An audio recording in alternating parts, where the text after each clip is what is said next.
जत्र नार्यस्तु पूज्यते रमन्ते तत्र देवता। अर्थात जहां नारी की पूजा होती है वहां देवता बसते। हम ये सब मानते हैं किंतु अपनाते कितना? अब आप कहेंगे कि हम स्त्रियों को सबके सामने सम्मान देते हैं, उसके जन्म दिवस पर या विवाह की वर्षगांठ पर हम उन्हें उपहार देते हैं आदि इत्यादि, किंतु क्या ये पर्याप्त?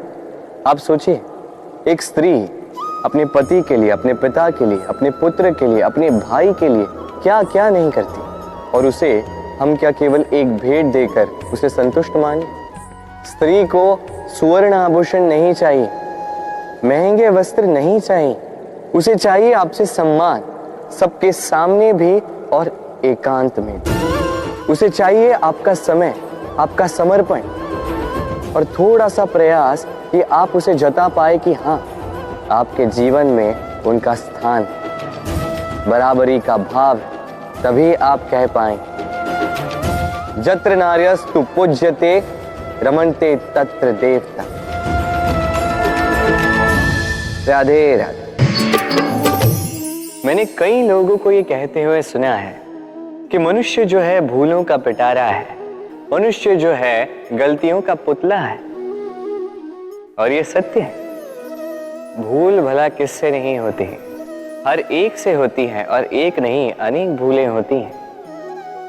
किंतु स्मरण रखिएगा, उन्हीं के वस्त्रों पे कीचड़ लगता है जो कीचड़ साफ करने का प्रयास करते हैं। तो जहां प्रयास वहां भूलें तो होंगी। अब यदि आप कोई नया संकल्प करने जा रहे हैं, कोई बड़ा कार्य करने जा रहे हैं, और आपसे कोई भूल हो जाए तो कोई बात नहीं, पश्चाताप ना करें। अपनी भूल को पहचानें, उसे समझें, उसे सुधारने का प्रयास करें, और सबसे महत्वपूर्ण बात, अपनी भूलों से सीखें। उन्हीं के हाथों से लहू बहता है जो कांटों में छिपे उस पुष्प को निकालने का प्रयास करते हैं। स्मरण रखिए, जिसने जीवन में कभी कोई भूल नहीं की, उसने जीवन में कभी कुछ नया करने का प्रयास ही नहीं किया है। ये भूल आपका सबसे बड़ा शिक्षक है, तो इससे दुखी ना होइए, पश्चाताप ना करें, इस भूल का आदर करना सीखें। फिर देखिए, आप स्वयं को जीवन में और ऊंचा पाएंगे। ये वृक्ष देख रहे हैं आप, कितना हरा भरा, कितना सुंदर। इसकी शीतल छाया में सुख मिल जाता है। इसकी डालियों पर बैठे पंछी, इनकी वाणी सुनो तो थकान ही निकल जाती। किंतु क्या ये वृक्ष आरंभ से ऐसा ही था? क्या ये सदा ऐसा रहा? नहीं। प्रति वर्ष पतझड़ के निर्मम प्रहार इस पर पड़ते हैं, इसके पत्तों को सुखाते हैं, गिराते हैं, किंतु फिर भी ये वृक्ष अटल खड़ा रहता है।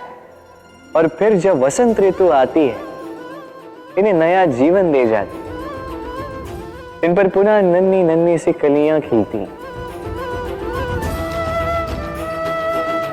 इसने पतझड़ का सामना किया, इसलिए आज ये हरा भरा है।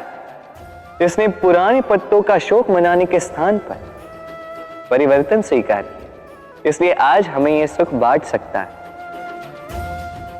स्मरण रखिएगा, अत्यंत महत्वपूर्ण बात, परिवर्तन और पीड़ा, ये संसार के सबसे महान सत्य है। जिसने इन्हें स्वीकार कर लिया, मानो वो धन्य हो गए।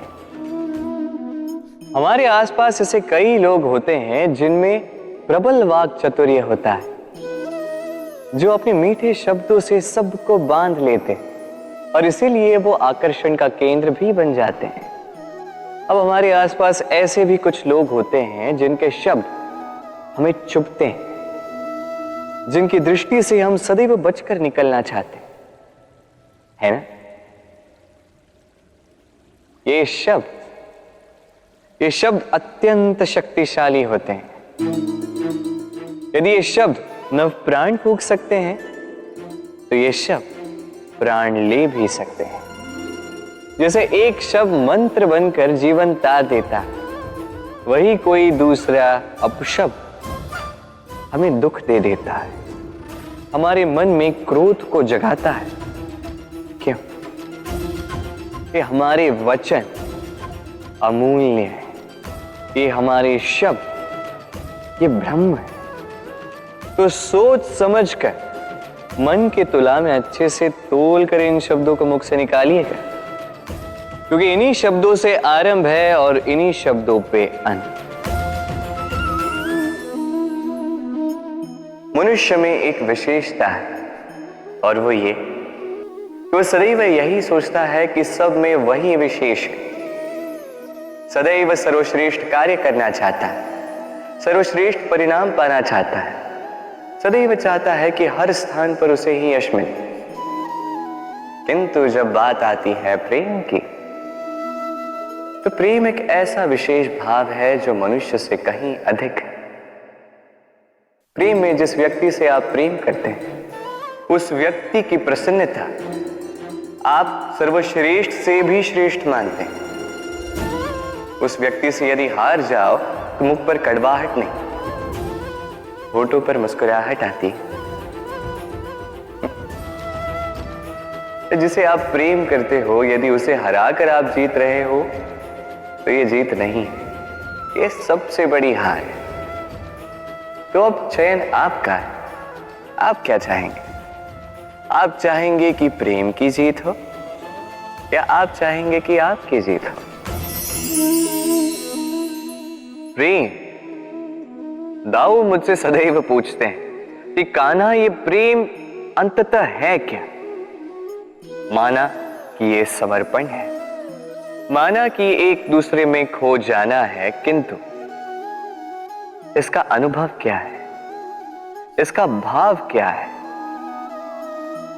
अब प्रेम को पूर्णतः परिभाषित करना कान्हा के वश में तो नहीं है, क्योंकि ये प्रेम है इतना महान। किंतु प्रेम के विशुद्ध अनुभव के बारे में मैं बता सकता, अपने अनुभव को लेकर। देखिए, ये प्रेम वो रंग है जो जीवन में रस भर देता है। ये प्रेम वो सोच जो पल भर में मुख में मुस्कान ला देती है। प्रेम वो पुष्प है जो मन की बगिया को खिला देती है। प्रेम वो सोच जो एक ही क्षण में संसार में आपको सबसे अधिक संपन्न अनुभव करवाती है।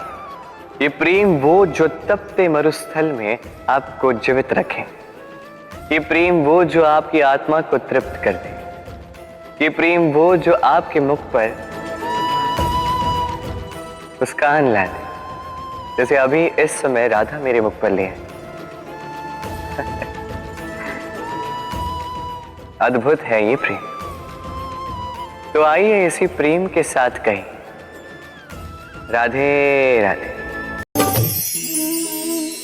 अस्तो मां सद्गमय, तमसो मां ज्योतिर्गमय, मृत्योर्मां मृतम गमय। कभी आपने सोचा है, काला रंग ना होता तो क्या श्वेत रंग आपको भाता? रात्रि का अंधकार ना होता तो सूर्य प्रकाश का अर्थ हमें समझ आता? ये थकान ना होती तो क्या विश्राम का अर्थ हम समझ पाते? ये भूख ना होती तो क्या इन स्वादिष्ट व्यंजनों का अर्थ हम समझ पाते? क्या इन सब का आनंद हम ले पाते? स्मरण रखिएगा, इस संसार में कोई भी भाव या वस्तु बुरी नहीं।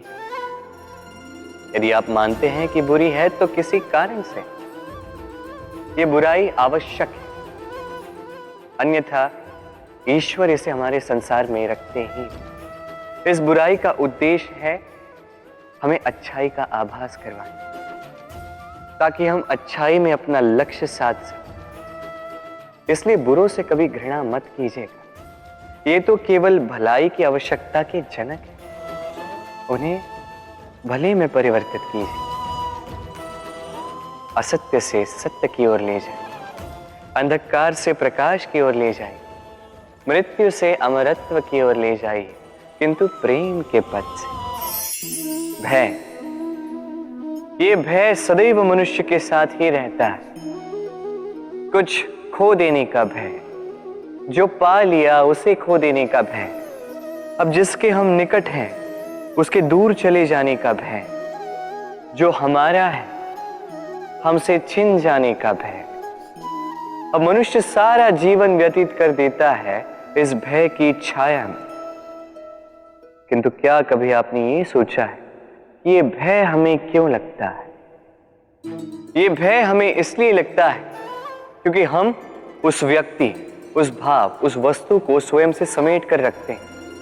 हम स्वयं उसे इतनी शक्ति दे देते हैं कि वो जब चाहे तब हमें छोड़कर जा सकता है, हमें कष्ट पहुंचा सकता है।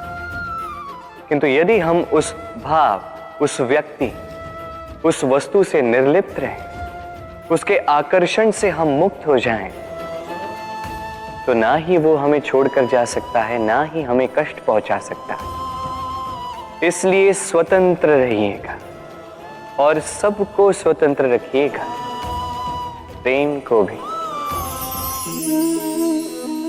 सूर्य की किरणें कितनी दिव्य होती हैं ना।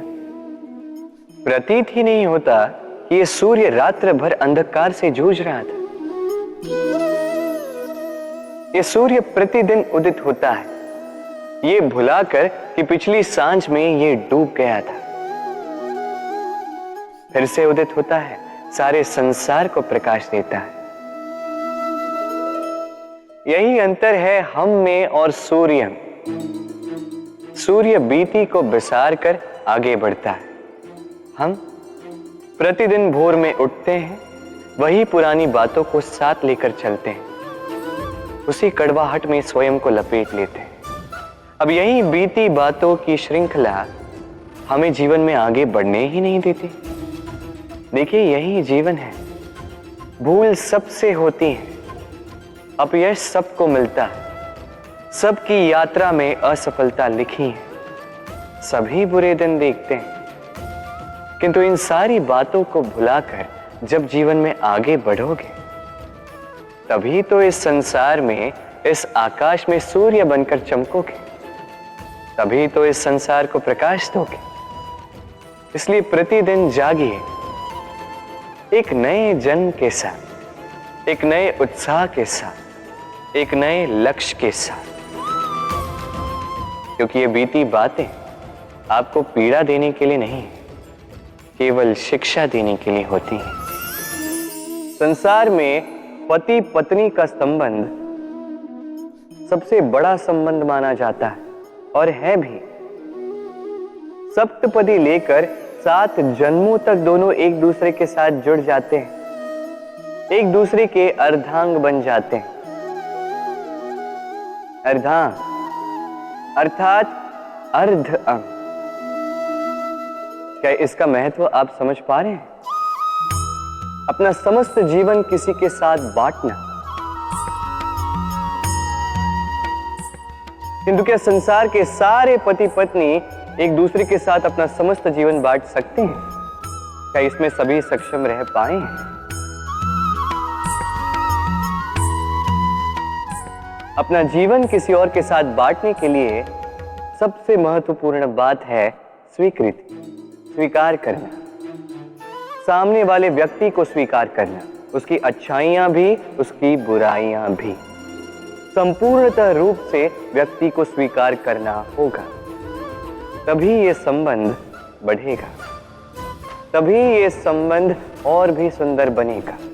एक दूसरे के दोष ढूंढना, उन्हें गिनाना, ये केवल और केवल एक ही कार्य करता है, इस संबंध के जीवन का नाश करता है। बस बदले में होना ये चाहिए, एक दूसरे के दोष समझकर उन्हें आभास करवाए बिना उन्हें सुधार देना चाहिए, उनकी कमियों को उनकी शक्ति बना देनी चाहिए।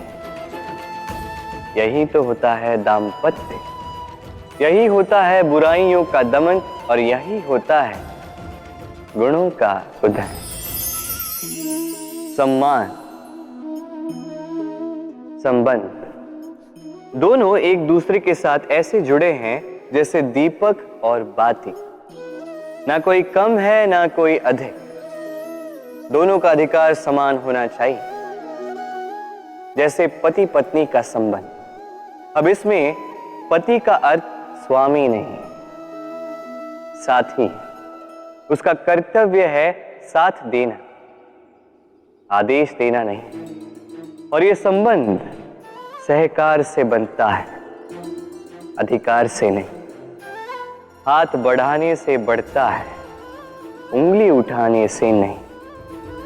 यदि इस संबंध में एक दूसरे का मान रखोगे, एक दूसरे का सम्मान करोगे, तभी ये संबंध बढ़ेगा, तभी ये संबंध अभिमान योग्य बनेगा। राधे राधे।